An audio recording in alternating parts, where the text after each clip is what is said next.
نبی کریم صلی اللہ علیہ وآلہ وسلم نے دیکھے، ہم آپ کو بتائیں گے کہ ہم کو بھی دیکھنی چاہیے کہ نبی کریم صلی اللہ علیہ وسلم نے کیا دیکھا، ہم کو معلوم ہونا چاہیے۔ اس طرح سورہ نجم میں بھی اس واقعے کی طرف ہمیں اشارہ ملتا ہے جس میں نبی کریم صلی اللہ علیہ وسلم کے آسمانوں پر جانے کا، سدرۃ المنتہا اور اس کے آس پاس کی چیزوں کو دیکھنے کا اشارہ بھی ملتا ہے۔ اور اس کے بھی آخر میں جو بات فرمائی گئی وہ یہ ہے کہ آپ صلی اللہ علیہ وسلم نے وہاں اپنے رب کی بڑی بڑی نشانیاں دیکھیں، اور آپ کو معراج کیوں کروائی گئی تھی، آسمانوں پر کیوں لے جایا گیا تھا، یہ سب منظر کیوں دکھایا گیا تھا، تاکہ آپ صلی اللہ علیہ وسلم عین الیقین کچھ حقائق ملاحظہ فرمائیں اور آگے لوگوں کو بتائیں، اور وہ لوگ ان سے فائدہ اٹھائیں اور اپنے آپ کو ان چیزوں سے بچائیں جس سے انسان جہنم میں واصل ہوں گے۔ قسم ہے ستاروں کی جب وہ جھکے، تمہارے ساتھی نے نہ راہ گم کی ہے اور نہ ٹھہری راہ پر ہے اور نہ اپنی نفسانی خواہشوں سے کوئی بات کہتے ہیں، یعنی یہ پہلے ہی وضاحت کر دی گئی کہ نبی کریم صلی اللہ علیہ وآلہ وسلم من گھڑت کوئی دل کی بات نہیں کرتے۔ وہ قرآن تو صرف وہی ہے جو اتاری جاتی ہے، اسی طرح پوری طاقت والے فرشتے نے سکھایا ہے جو زوراور ہے اور سیدھا کھڑا ہو گیا اور بلند آسمان کے کناروں پر تھا، یعنی فرشتہ پھر جب نزدیک ہوا اور اتر آیا پھر 2 کمانوں کے فاصلے رہ گیا، بلکہ اس سے بھی کم، بس اس نے خدا کے بندے کو پیغام پہنچایا، جو بھی پہنچایا، جو دیکھا اس میں پیغمبر کے دل نے جھوٹ نہیں کہا۔ کیا تم جھگڑا کرتے ہو اس پر جو پیغمبر دیکھتے ہیں؟ اسے تو ایک مرتبہ اور دکھایا تھا اور سدرۃ المنتہا کے پاس، البتہ تحقیق آپ صلی اللہ علیہ وسلم نے دیکھا تھا جبرائیل علیہ السلام کو، اور ایک اور مرتبہ سدرۃ المنتہا کے پاس، اس کے پاس جنت الماوا، جبکہ سدرہ کو چھپائی جا رہی تھی، اور وہ چیز جو چھپا رہی تھی نہ نگاہ بہ کی نہ حد سے بڑی، یقیناً آپ صلی اللہ علیہ وآلہ وسلم نے اپنے رب کی بڑی بڑی نشانیوں میں سے بعض نشانیاں دیکھی تھی۔ معراج والی رات میں جب بیت اللہ شریف سے آپ صلی اللہ علیہ وآلہ وسلم کو بلایا گیا تو آپ صلی اللہ علیہ وسلم کے پاس 3 فرشتے آئے، جبکہ نبی کریم صلی اللہ علیہ وسلم اس وقت سو رہے تھے۔ ان میں سے اگلے نے پوچھا کہ ان سب میں سے کون ہے؟ درمیان والے نے جواب دیا کہ یہ سب سے اچھے جو ہیں۔ تو سب سے آخر والے نے کہا پھر ان کو لے چلے، یعنی آپ صلی اللہ علیہ وسلم اور لوگوں کے قریب سوئے ہوئے تھے، اس لیے فرمایا کہ کون ہے؟ پہچان کے پھر آپ کو فرشتے لے گئے۔ ہمارے اسی رات میں صرف اتنا ہی ہوا، نبی کریم صلی اللہ علیہ وسلم نے انہیں دیکھا بھی نہیں۔ پھر یہ تینوں آئے، اس وقت بھی آپ صلی اللہ علیہ وسلم سو رہے تھے، لیکن آپ صلی اللہ علیہ وسلم کا سونا اس طرح کا ہوتا تھا کہ آنکھیں سوئی رہتی اور دل جاگا رہا کرتا تھا۔ تمام انبیاء کی نیند ایسی ہی ہوتی ہیں۔ اسی رات انہوں نے نبی کریم صلی اللہ علیہ وسلم سے کوئی بات نہیں کی۔ آپ صلی اللہ علیہ وسلم کو اٹھا کر زمزم کے پاس لٹایا اور سینہ گردن تک خود جبرائیل علیہ السلام نے اپنے ہاتھ سے چاک کیا، اور یہ شق صدر کا واقعہ دوسری مرتبہ ہوا۔ ایک مرتبہ بچپن میں سینہ اور پیٹ کی تمام چیزیں نکال کر آپ زمزم کے پانی سے دھویا۔ جب خوب پاک صاف کر چکے تو آپ کے پاس ایک سونے کا تشت لایا گیا جس میں سونے کا ایک بڑا پیالہ تھا جو حکمت اور ایمان سے پُر تھا۔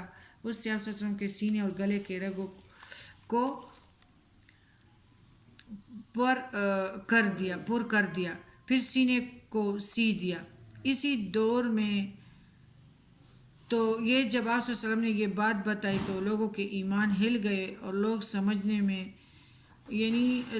میں بھی ان کو مشکل ہو گئی۔ اگر اس دور کے لوگوں کو یہ پتہ بتایا جاتا کہ 14 سال بعد کچھ لوگ ایسے پیدا ہوں گے جو عام انسانوں کے بھی دل چیر کر ان کے دل نکال کر بدل لیں گے، جس طرح یہ ہارٹ کے جو دل کے جو آپریشن ہو رہے ہیں، جو عام انسانوں کے دل بھی چیر کر ان کے دل نکال کر بدلیں گے تو ان کے ایمان شاید متزلزل ہو جاتے، شاید اور کوئی یقین نہ کرتا۔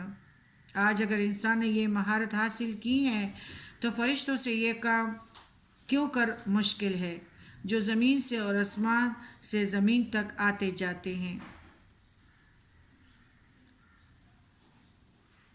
ہمارے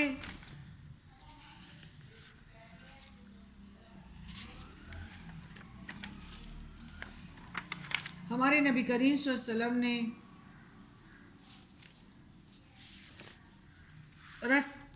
رستے میں یعنی جو کچھ دیکھا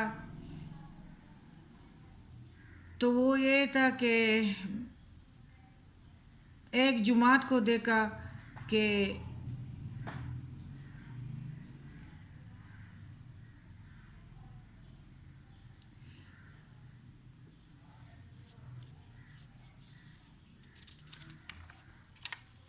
ہاں ہمارے نبی کریم صلی اللہ علیہ وسلم کے بہت سارے اس طرح کی جو سفر ہوا جبرائیل علیہ السلام کا، تو اسی رات میں صرف اتنا ہوا کہ آپ صلی اللہ علیہ وسلم نے انہیں دیکھا بھی نہیں فرشتوں کو۔ پھر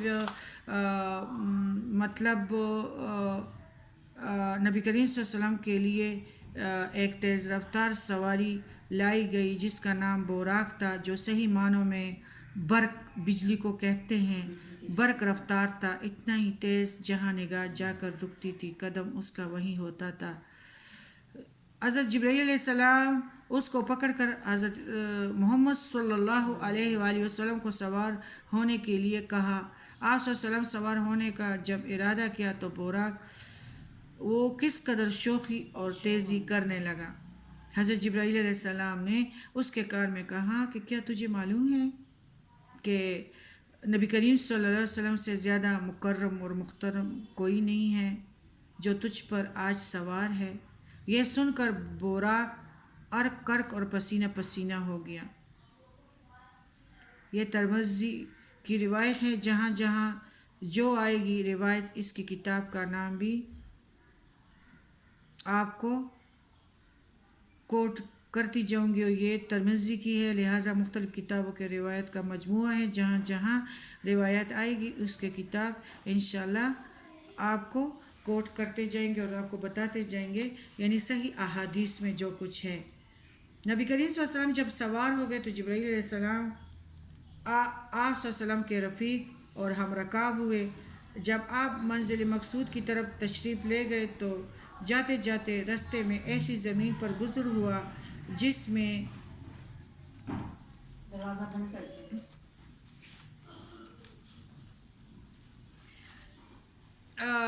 مقصود آپ صلی اللہ علیہ وسلم جب سوار ہوئے، جبرائیل علیہ السلام آپ کے رفیق تھے۔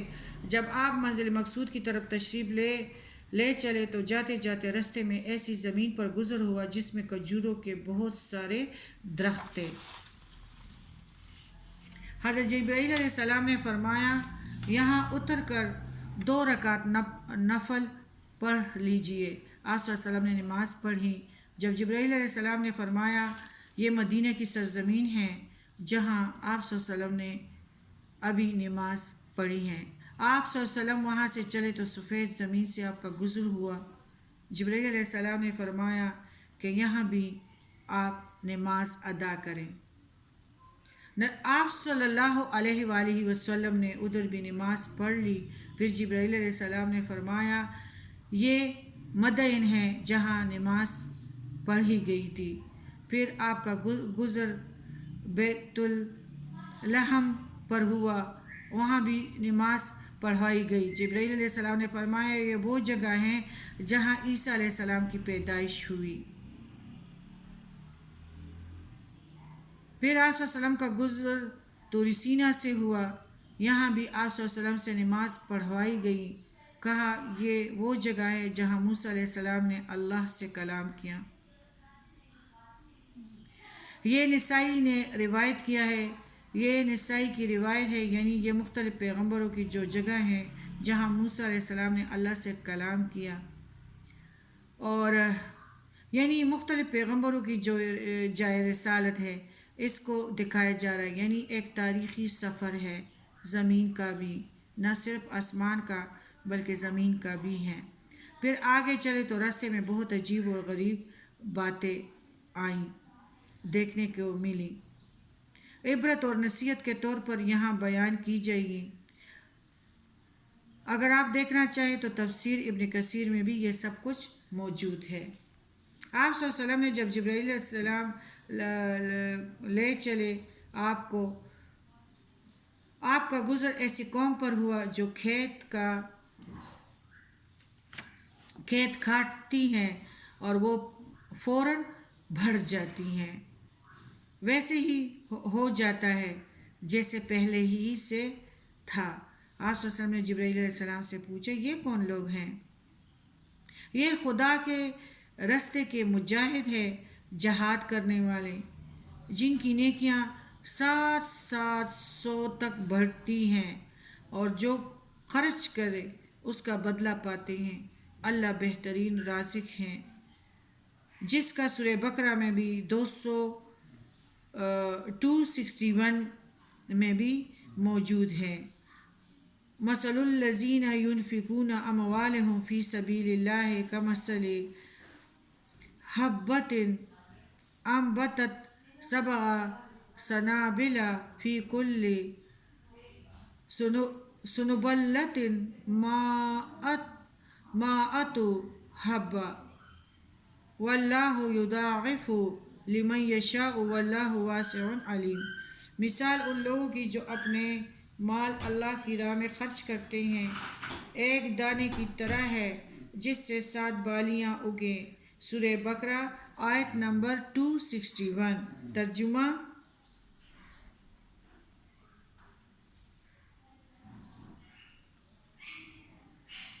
مثال ان لوگوں کی جو اپنے مال اللہ کے راستے میں خرچ کرتے ہیں ایک دانے کی طرح ہے جس سے 7 بالیاں اگے، ہر بالی میں 100 دانے ہیں،